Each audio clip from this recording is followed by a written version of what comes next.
અર્જુન કહે છે કે ભગવાન આપે તો ખૂબ સુંદર રીતે અમને સમજાવ્યું છે, પણ અહમ ન પશ્યામી, પણ હું આને સમજી શક્યો નથી. એનું કારણ શું છે? તો અર્જુન કહે છે ચંચલત્વાત. ભગવાન, મારું જે મન છે એ અતિ ચંચલ છે. અને આ વાત કેવલ અર્જુનની જ નથી, આપણા બધાની છે.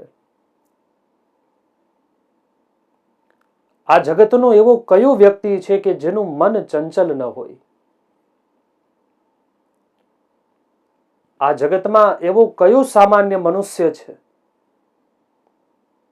કે જેનું મન પોતાના વશમાં હોય? અર્જુન તો પરમ યોદ્ધો છે.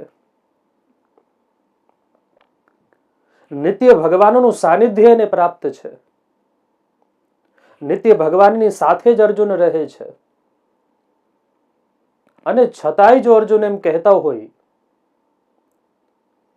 કે આ મારું મન અતિ ચંચલ છે, અને ચંચલ છે એટલું જ નહીં, એ અસ્થિર પણ છે.